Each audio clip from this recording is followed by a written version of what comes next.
Meet Alex and Sam. Alex makes $200,000 a year, but carries a cognitive load so heavy he can't sleep. Sam makes $60,000, yet owns his time. The difference isn't the math on their tax returns, it's the invisible physics of friction and optionality. Alex is trapped in a high-friction environment where every dollar earned requires more energy to maintain. Sam, conversely, has engineered a low-friction life. He isn't running faster, he's simply removed the resistance that slows Alex down. Most people are sprinting toward a finish line that moved 10% faster than they do every year. This is the Red Queen's race of behavioral economics. If your income doubles but your lifestyle friction triples, you aren't winning, you're just accelerating toward a more expensive burnout. In this video, we aren't talking about saving pennies. We are talking about engineering a virtuous cycle of asset velocity. We're going to dismantle the psychological traps that keep smart people broke and replace them with mental models that actually scale. Let's look at the data. Why does a six-figure salary feel like a minimum wage existence? Because our brains are hardwired for consumption, not production. We treat money as a trophy to be displayed rather than a seed to be planted. This is hedonic adaptation. As your income rises, your normal shifts. The luxury of yesterday becomes the requirement of today. This creates an invisible drain on your capital, ensuring that no matter how much you make, the net result remains zero. To shift the paradigm, we must stop viewing money as purchasing power and start viewing it as freedom units.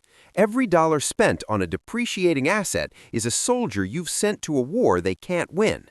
Rule 1. Automate to eliminate decision fatigue. Willpower is a finite resource. Automation is an infinite multiplier. If you have to choose to save every month, eventually you will choose wrong. Engineering the path of least resistance is the only way to ensure a virtuous cycle. Rule 2, your savings rate is the only lever that matters in the short term. The 50-30-20 rule is for amateurs. If you want true optionality, you must aim for a multiplier effect. A 50% savings rate isn't just twice as good as 25%. Mathematically, it buys you 3 decades of your life back. Rule 3, convenience is a tax on your future self. We pay a massive premium to avoid minor friction. A $30 burrito isn't just lunch, it's a 133% markup for the privilege of laziness. These micro-leaks create a massive drag on your asset velocity, turning your wealth bucket into a sieve. Rule 4, buy assets that pay you, not liabilities that cost you. An asset is a worker that earns while you sleep. A liability is a parasite that eats while you work. Most rich people are actually just high-income debtors, living in a museum of depreciating metal and plastic. Rule 5. Master the no-status status. Wealth is what you don't see. Spending money to show people how much money you have is the fastest way to have less money. True optionality comes from the lack of a need to signal. If you can't buy it twice in cash, you can't afford it.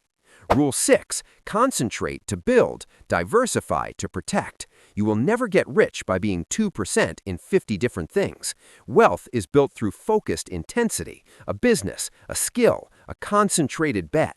Once you've captured that value, then and only then do you spread it out to shield yourself from entropy.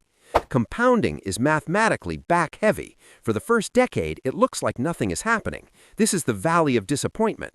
Most people quit here because the cognitive load of patience outweighs the visible results.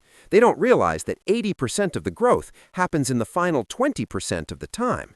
Think of the penny doubling riddle. On day 20, you only have $5,000. You feel like a failure. But by day 31, you have over $10 million. The math didn't change. The scale did.